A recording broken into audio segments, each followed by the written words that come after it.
आज मैं आप लोगों को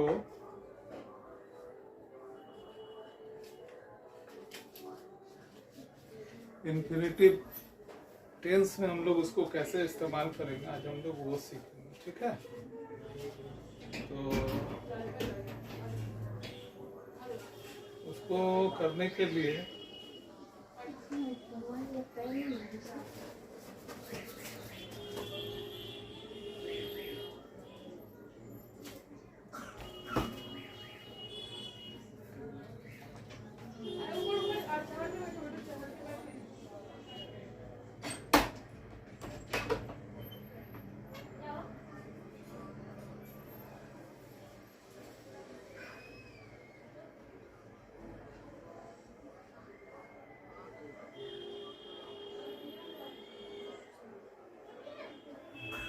अच्छा, सॉरी दोस्तों, मैं आज आप लोगों को इन्फिनेटिव का यूज सिखाऊंगा। ठीक है, टेंस में हम लोग, तो ये मेरा वीडियो है, इसका मैं नाम दे दूंगा।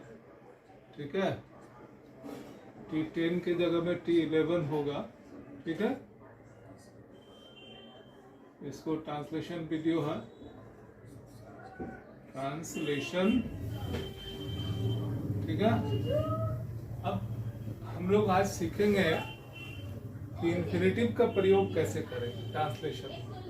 अब जिन लोगों ने मेरे पहले क्लास को देखा है, जो पहले मैं क्लास लिया था, शुरू में लिया था, ठीक है, उस क्लास को अगर देखा होगा तो आप लोगों को पता होगा कि वर्ब का पहला रूप कौन सा होता है, प्रेजेंट होता है। वर्ब का दूसरा रूप कौन सा होता है, पास्ट होता है। तीसरा रूप पास्ट पार्टिसिपल होता है। ये चीजें तो आप लोग जानते हैं। और फर्स्ट पर्सन किसको कहते हैं, ये भी आप लोग जानते हैं। कौन सा, आई को कहते हैं फर्स्ट। इसको मैं सिर्फ 1 लिख रहा हूं। ठीक है, यू को 2 लिख रहा हूं। 2 का मतलब हो गया सेकेंड। ठीक है, इसको याद रखिए, ये हमेशा काम आएगी आपको। ठीक है, आई वी जो है उसको हम लोग सब्जेक्ट के रूप में इसको हम लोगों ने फर्स्ट पर्सन कहा है, यू सेकेंड पर्सन। बाकी कुछ भी आएगा तो थर्ड पर्सन कहेंगे। ठीक है, अब यहाँ पे होगा क्या, हम लोग इसको देखेंगे कि सिंपल प्रेजेंट टेंस, जिन लोगों ने सिंपल प्रेजेंट टेंस किया है, ठीक है, उनको जो लोग नहीं किए हैं वो भी कर सकते हैं। एकदम शुरू का क्लास में मैंने सिंपल प्रेजेंट टेंस के बारे में कहा था। उसके साथ इन्फिनिटिव कैसे हम लोग इस्तेमाल करते हैं, एकदम देखिए बहुत आसान है। ठीक है, अब देखिए इसमें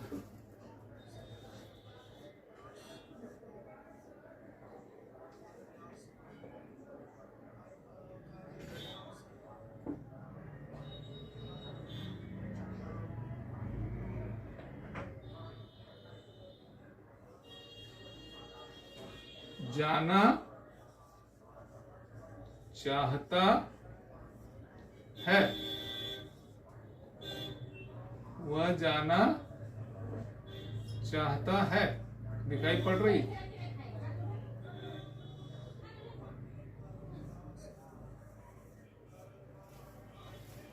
सायरन,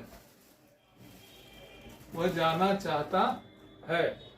अब इसमें देखो, इसमें एक इन्फिनिटिव है। कौन सा है, ये क्या हो गया, इन्फिनिटिव हो गया। कैसे, इसका हम लोग ट्रांसलेशन जानते हैं, इसको हम लोग ट्रांसलेट कर सकते हैं इंग्लिश में। कैसे ट्रांसलेट करेंगे, ये तो सिंपल प्रेजेंट है, क्योंकि मैंने कहा था सिंपल प्रेजेंट में अगर हिंदी मीडियम के स्टूडेंट्स हो या कोई बाहर से सीख रहे हो तो वो उसको ताते ती को देखकर समझ जाएंगे कि वो सिंपल प्रेजेंट है। और सिंपल प्रेजेंट टेंस में जानते हो कि हमेशा वर्ब का पहला रूप, बस इतना याद रखना है, इसको नहीं याद रखना है। वह का इंग्लिश लगा देंगे, वह का इंग्लिश क्या लगाए, टी।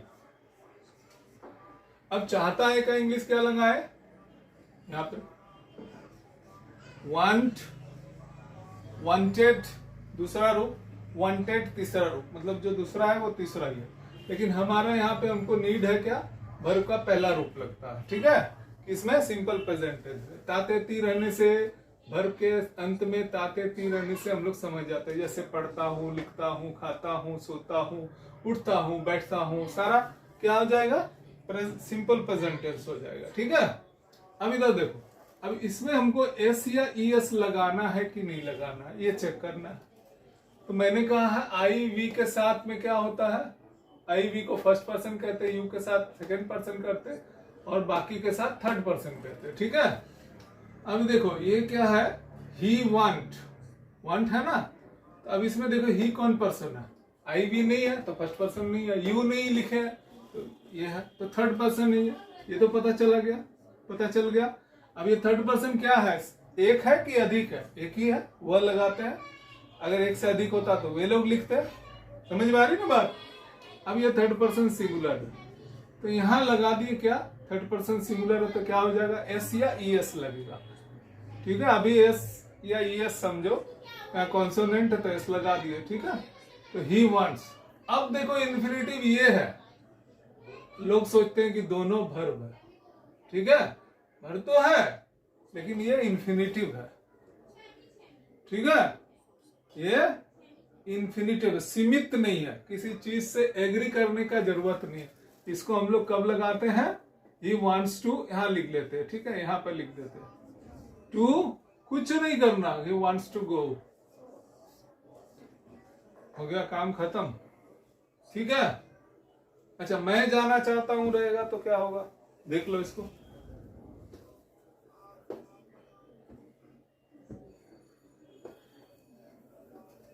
अब मैं जाना चाहता हूं, क्या हो गया, मैं जाना चाहता हूं, ये इन्फिनिटिव है, अंदर कर लेंगे, इसका तो हम लोग ट्रांसलेशन जानते हैं। ठीक है, तो मैं चाहता हूं, मैं का इंग्लिश आई। अब आई कौन पर्सन है, आई कौन पर्सन है, फर्स्ट पर्सन है। देखो I we first person, first person के साथ हम लोग वर्ब का पहला रूप में एस या एस नहीं लगाते। वांट क्या है, वर्ब का पहला रूप है। पहले की क्लास में सिंपल प्रेजेंट टेंस को खोल के देखोगे तो समझ में आ जाएगी। ठीक है, तो आई वांट्स नहीं होगा, क्या हो जाएगा, और उसी तरह देखो जाने के लिए टू गो, इसमें कोई बदलाव नहीं होता, इन्फिनिटिव को इसीलिए कहते हैं। ठीक है, ये सीमित नहीं होता, ये बंधा नहीं रहता, ये सब्जेक्ट से कभी भी एग्री करने की आवश्यकता नहीं होती है। ठीक है, टू के बाद हमेशा ज्यादातर एकाध एक्सेप्शन है, विद ड्यू टू अंडरस्टैंडिंग है, तो वहां पे अलग बात है। ठीक है, नहीं तो वर्ब का क्या होगा, इन्फिनिटिव में पहला रूप ही लगेगा। अब देखो, अब कहते हैं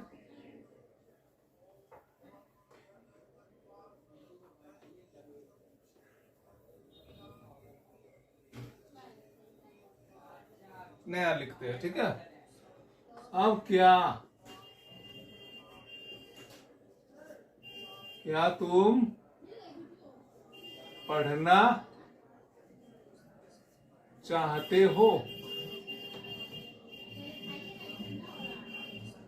यहां लिख देते हैं, चाहते हो। ठीक है, कोई दिक्कत है। अब देखो, अब हमको ये क्या कर, इन्फिनिटिव को हटा देना है, इसका तो जानते हैं। हम लोग बोलते वक्त क्या करेंगे, क्या तुम चाहते हो पढ़ना, ऐसे सोच सकते हैं। ठीक है, पढ़ने में कोई दिक्कत नहीं होगा, मैं लिख कर भी दिखाऊंगा इसके बाद। अब क्या तुम चाहते हो, इसका पहले बनाते हैं, इसका तो समझ गया, पहले तुम जानते, तुम चाहते हो कब करते हैं, यू वर्ब का कौन सा रूप होगा, पहला रूप, तातेती है तो लगा लिए। क्या के लिए क्या लगता है इसमें, पता है क्या के लिए क्या लगता है, याद है, सिंपल प्रेजेंट टेंस में क्या के लिए डू या डज लगता है। डू कब लगता है, थर्ड पर्सन सिंगुलर में सिर्फ डज लगता है, बाद बाकी में डू लगता है। तो यहां क्या लगेगा, क्या के लिए डू, हो गया। अब इन्फिनिटिव को वैसे ही डाल देंगे, do you want to study, समझ में आई बात।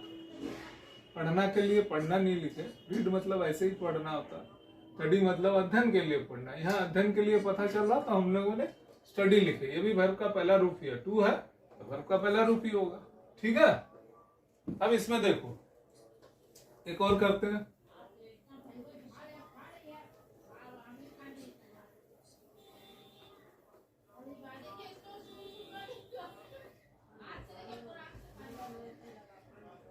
आप लोगों का सिंपल प्रेजेंट टेंस का भी पढ़ाई हो जा रहा है इसी में। अब देखिए वे लोग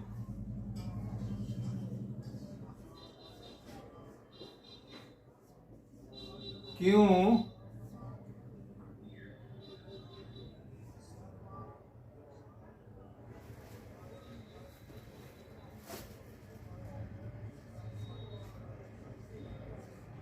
जाते हैं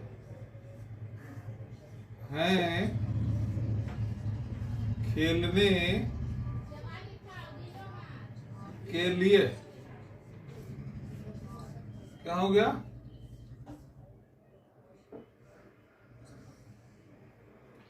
खेलने के लिए। अब इसको देखिए ठीक से, ठीक है। अब मैंने क्या किया है, वे लोग खेलने के लिए क्यों जाते हैं को क्या किया, मैंने खेलने के लिए को पीछे कर दिया ताकि आपको बात समझ में आ जाए। इन्फिनिटिव वही है, खेलने के लिए, और बीच में लिखते तो क्या होगा, वे लोग खेलने के लिए क्यों जाते हैं, ये हो सकता। अब इसमें एक WH आ गया। कौन सा WH है? ये WH का सवाल भी बनाने सीखे। खेलने के लिए क्या हो गया, ये इन्फिनिटिव है, इसमें कोई झमेला नहीं है, ठीक है। अब हम लोग इसको करते हैं, ठीक है। क्यों, क्यों हो गया WH word, why, WHY, WHE यानी वेयर, ठीक है। हाउ भी होता है WH वर्ड, आगे पीछे HW आगे पीछे है, ठीक है, वो भी WH वर्ड है। तो वो क्या हो रहा, हम लोग लगाएंगे क्या, उसको क्यों को पहले लिख देंगे। इसको समझ लो, बहुत मोटा आदमी है या WWE का या WWF पहले का, उसका पहलवान है, 250 किलो वजन है, इसको हम लोग पहले लिख देते, दादा टाइप का है, ठीक है। ये वाई लिख दिया इसको। अब वे लोग जाते हैं का लिख देते हैं। वे लोग जाते हैं का क्या होगा, सिंपल प्रेजेंट, यू गो। ये थर्ड पर्सन है नहीं है, कोई टेंशन नहीं है। थर्ड पर्सन सिंगुलर रहता तो SEIS सोचते ही यहाँ पे, लेकिन नहीं है। यहाँ पे क्या होगा, WH के गोद में एक हेल्पिंग वर्ब चाहिए, मतलब समझ लो बाबू लेके खड़ा रहता है, हेल्पिंग वर्ब, ठीक है। तो कौन सा हेल्पिंग वर्ब लगता है, तो इसमें हेल्पिंग वर्ब सिंपल प्रेजेंट में डू या डज ही लगता है। तो इसमें क्या लगेगा, थर्ड पर्सन सिंगुलर रहता तो डज लगा देते, और थर्ड पर्सन सिंगुलर नहीं होते तो ये सेकेंड पर्सन है, तो ठीक है। यहाँ क्या लगा दिया, डू लगा दिया। अब इन्फिनिटिव को क्या करेगा, वैसे ही रख देंगे यार, क्या झमेला, कोई झमेला नहीं इन्फिनिटिव को रखने में। टू, यहाँ पे क्या हो गया, खेलने का, टू प्ले, दिख रही यार, बोर्ड ठीक नहीं है, बड़ा नहीं है, पेन का स्याही भी डाउन हो रहा, जाऊंगा तो बदलूंगा कभी। वे लोग क्यों जाते हैं खेलने के लिए, एकदम क्लियर हो गया। अब मान लो वह रहता तो वे लोग के जगह में राम कर देते, ठीक है, इसको राम करते हैं, ठीक है। अब ये तो समझ में आ गई ना। यहाँ पे सॉरी नोट ऑफ इंटरोगेशन देना था, ये देखिए, है ना, दे दिया, सवाल था इसलिए देना पड़ा। अब देखो राम कर देते इसको, ठीक है। राम क्यों जाते हैं को कर दे रहे, जाता है, जाता है, ये है हो गया, ठीक है। राम क्यों जाता है खेलने के लिए, इन्फिनिटिव तो वैसे ही है। अब हम लोग इसको करके देखते हैं। मोटा भाई तो यही लगेगा, मोटा भाई मतलब समझ गए ना, WH यहां लगा दिए। अब राम के लिए लगाते हैं राम, लेकिन हेल्पिंग वर्ब एक चाहिए, क्या चाहिए, ये वाई के बगल में कौन सा हेल्पिंग लगता है, या तो डू लगेगा या डस लगेगा, डस लगेगा। अब इसको चेक करो, ये कौन पर्सन है, थर्ड पर्सन है तो। अब थर्ड पर्सन सिंगुलर है कि प्लूरल है, एक है तो सिंगुलर है, तो हम लोग क्या लगाते थे उसमें, एस या एस लगाते थे वही डू में चिपक जाता है तो डस बन जाता है। क्या होता है, डू खींच लेता है किसको, यहां पर से एस या एस को यही खींच लिया वो, तो क्या हो गया why D O E S. दिख नहीं रहा तो मैं फिर से बता रहा हूं, ठीक है। वाई डज राम गो, अब क्या होगा टू प्ले, वैसे ही हो जाएगा, इन्फिनिटिव है यार, कोई टेंशन नहीं है। समझ में आ रही तो अच्छा।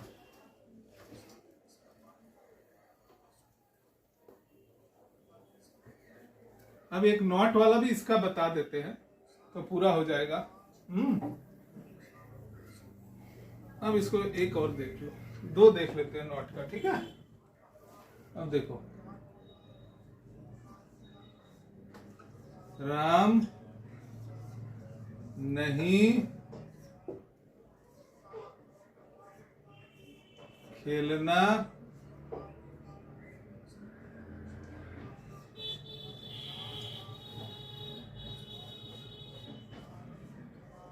चाहता है।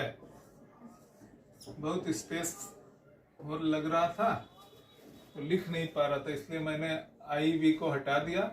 आई वी फर्स्ट पर्सन होता है, कहीं लिख लो यार कॉपी में, ठीक है, सामने रहेगा तो याद रहेगी बात। हाँ, कहीं कॉपी में नोट कर लो, अगर कोई लिख रहे हो सीखने के लिए पढ़ रहे हो तो राम नहीं खेलना चाहता। अब एक नहीं भी आ गया। अब चाहता है कि तो हम लोगों का काम क्या है, सिर्फ इसको देखना है, राम चाहता है, क्योंकि हम लोग इतना ही जानते हैं, ठीक है, हम लोग टेंस में इतना ही पढ़ेगा। समझ में आ रही बात, टेंस हम लोग इतना ही पढ़ेगा। राम चाहता है तो कर लेते यार थोड़ा सा। राम चाहता है का इंग्लिश क्या होगा, यहां लिख रहा हूं, ठीक है। राम क्या हो गया, वांट, वांट्स लिख दिया मैंने, क्या कर दिया, वांट्स लिख दिया। क्यों, क्योंकि ये थर्ड पर्सन क्या है, थर्ड पर्सन सिंगुलर है। अगर जो लोग लिख चुके हैं, कॉपी में लिख चुके हैं, I we first person, you second person, ये तीनों को छोड़ करके कुछ भी बोलेंगे तो हम लोग उसको थर्ड पर्सन बोलेंगे। ये थर्ड पर्सन हुआ, आई वी यू बोला नहीं मैंने मुंह से, राम लिखा हुआ, राम थर्ड पर्सन हो गया, और ये क्या हो गया, एक है तो सिंगुलर हो गया। तो हिसाब से क्या होना चाहिए, एस या एस भी लगना चाहिए। अब एस या एस कब लगेगा, बस ये भी प्रैक्टिस करते जाओ, ठीक है, बाद में समझ में आ गया। बच्चों की किताब देख लेना, मैं बाद में बताऊंगा उसको। तो एस या एस कुछ लगाओ, देखो समझ में आ जाए। तो राम वांट्स हो गया। अब इसको कर दे नहीं खेलना चाहता, तो राम नहीं चाहता है, इन्फिनेटिव को पहले गोल कर देते हैं, ठीक है, खेलना पढ़ना ये इन्फिनेटिव हो गया। तो राम नहीं चाहता, तो इसमें क्या लगता है, हेल्पिंग वर्ब चाहिए इसमें, ठीक है। इसमें नहीं के लिए नहीं लगाएंगे, अकेला नहीं नहीं रखता है, ठीक है, उसके साथ एक हेल्पिंग वर्ब चाहिए बीच में। अकेला नहीं बीच में नहीं लगता सेंटेंस का, ठीक है, तो हेल्पिंग वर्ब चाहिए, तो क्या लगाएंगे, इसका वर्ब का पहला रूप के साथ क्या हेल्पिंग वर्ब रहता है, डू। अब ये खींच लेगा इसको, डज नॉट, या ऐसा समझो थर्ड पर्सन सिंगुलर के साथ नहीं में ताते ती वाला में क्या लगता है, डज नॉट लगता है, ऐसे भी याद रख सकते हो, ठीक है। थोड़ा याद रखना पड़ेगा, यही और इसी में थोड़ा सा प्रॉब्लम है, और किसी में नहीं है टेंस में प्रॉब्लम, ठीक है, बस वही थर्ड पर्सन सिंगुलर वाली। और करते करते करते करते तो मुंह से याद हो जाएगी। तो राम डज नॉट, इसको मिटा देते क्योंकि ये तो डू खींच लिया, डू नॉट याद रखो ना यार, खींच लेगी, ठीक है, उसके बाद धीरे धीरे धीरे धीरे प्रैक्टिस में आ जाएगी। तो राम डज नॉट वांट, अब देखो ये हो गया इन्फिनिटिव, डाल दो इसका, क्या हो गया, Ram does not want to play, ठीक है। कहीं कुछ डेलिब्रेट मिस्टेक हो गया होगा तो मैं कह नहीं सकता हूं, अभी तो वीडियो बना रहा हूं, बाद में हो सकता है पता चलेगा, कमेंट में लिख सकते हो। तो डेलिब्रेट मिस्टेक समझते हो ना, मतलब मुझे आती है फिर भी मैं भूल से या स्लिप कर गया लिखने में, उसको डेलिब्रेट मिस्टेक करते हैं, ठीक है, डेलिब्रेट मिस्टेक। अच्छा, third person singular, Ram does not want to play, कोई समस्या है? इन्फिनेटिव क्लियर हो गई इसमें, ठीक है। अब इसमें देखो, अब इसमें क्या होता है, हम लोग इसका वॉइस चेंज देखते हैं, ठीक है। एक वॉइस चेंज को देखते हैं, कितना आसान है वॉइस चेंज। वॉइस चेंज में याद क्या रखना पड़ता है, ठीक है, वॉइस चेंज। लेकिन अभी मैं बताऊंगा नहीं, अभी बस इंटरेस्ट दिलाने के लिए मैं लिख देता हूं, ठीक है। अब देखो वॉइस चेंज में लगता क्या क्या चीज है जो कॉमन रहता है। वर्ब का तीसरा रूप, वर्ब का तीसरा रूप समझते हो ना, past participle. Play, played, played, write, wrote, written, do, did, done, ये सब हुआ, ठीक है। अब इसमें देखो क्या होगा,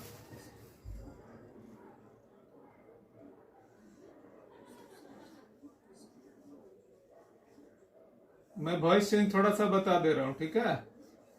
राम प्लेस फुटबॉल, कितना आसान है, एकदम आसान है मुझे लगता है।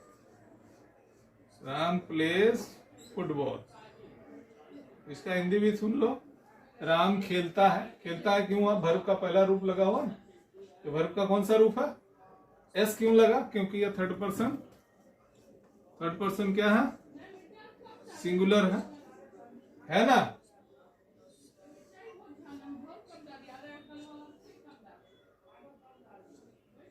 अब देखो वॉइस चेंज में हम लोग जब वॉइस चेंज करते हैं, हम डायरेक्ट बता रहे हैं वॉइस क्या होता है, क्या डेफिनेशन में मैं नहीं जा रहा हूं, ठीक है। वो सब किताब में भी मिलती है और मैं भी बोलूंगा तो समझो। देखो इसमें डूअर क्या है, एजेंट जिसको कहते हैं, वो सामने है, ये है, ठीक है तो ये डूअर है, ये ऑब्जेक्ट है। ऑब्जेक्ट किसको कहते हैं, जब किसी एक्शन का जिस पर रिजल्ट होता है उसको हम लोग ऑब्जेक्ट कहते हैं। अब ऑब्जेक्ट मिलेगा कैसे, क्या से कर लो सवाल, किसको से कर लो, फिर आता है डायरेक्ट ऑब्जेक्ट, इनडायरेक्ट ऑब्जेक्ट, ये सब भी आता है, ठीक है। तो राम प्लेस फुटबॉल हो गया। अब ये देखो डूअर है, इसको हम लोग सब्जेक्ट ही पकड़ते हैं, ठीक है, जरूरत नहीं है डूअर लिखने का है तो लिख दो डूअर, या एजेंट लिख लो। क्या हो गया, एजेंट हो गया, ये क्या हो गया, ऑब्जेक्ट हो गया, ठीक है। शॉर्टकट में लिख रहे OBJ लिख दिया, लेकिन स्पेलिंग होगा OBJECT, ठीक है। अब इसको हम लोग क्या करेंगे, ये ऑब्जेक्ट हमेशा क्या होता है, आगे चला आता है।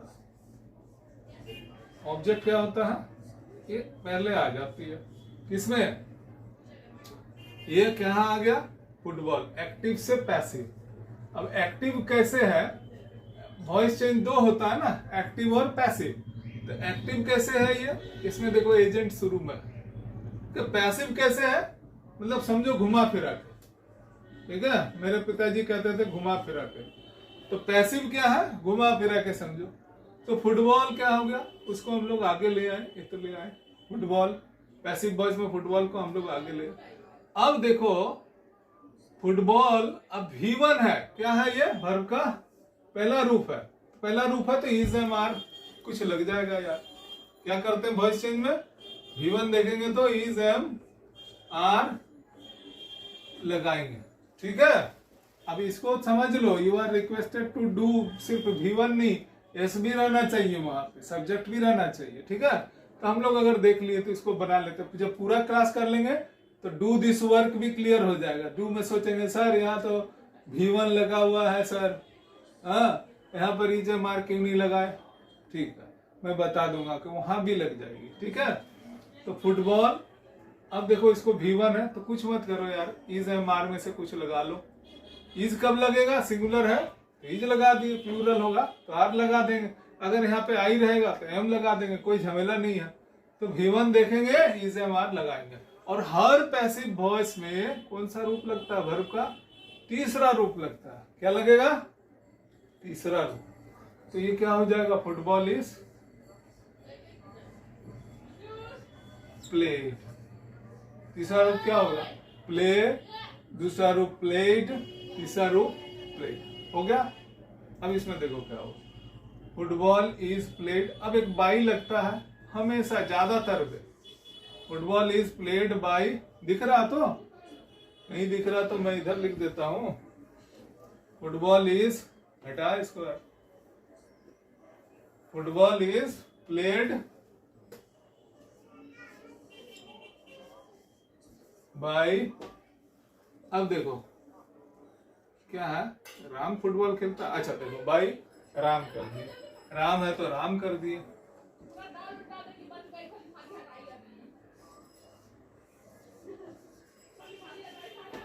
Football is played by Ram, I रहता तो मी लग जाता, वो सब याद हो जाती है ऐसे ही। तो हमको क्या याद रखना पड़ता, सिर्फ V3 याद रखना पड़ता, जो कि कॉमन रहता, मतलब याद नहीं रखना, मतलब वो तो सब में ही लगेगा, बाई भी लगभग सब में ही लगता है, ठीक है। तो बस याद क्या रखना पड़ा, V1 है तो इज एम आर, V2 रहेगा तो वाज वेयर। अभी यहाँ पे V1 का ही बात कर रहे हैं, ठीक है। तो कोई प्रॉब्लम यहाँ पे नहीं होगी, समझ में आ रही, तो कितना आसान है। डू रहेगा या डस रहेगा सामने में, V1 रहेगा तो इसको पहले ले जाएंगे। अभी इतना ही सीखो, मैंने इंटरेस्ट आप लोगों का लाने के लिए इसको बताया, कोई समस्या नहीं है। V1 रहेगा, इज एम आर डाल दो, वर्ब का तीसरा रूप तो हर किसी के साथ लगता है तो लगा देंगे, बाई लगेगा तो लगा दिए, राम रहेगा तो राम लगा दिए, आई रहेगा तो मी हो जाएगा, वी रहेगा तो अस हो जाएगा। किताब में मिल जाएगी, जब तुम किताब खोलोगे तो एकदम समझ में आने लग जाएगी मैं क्या कह रहा हूँ, ठीक है। आज छोड़ दें यहीं तक, ठीक है, नेक्स्ट क्लास में। अच्छा एक इसका भी बता दें क्या, मैं छोड़ देते हैं, ज्यादा लोड हो जाएगा।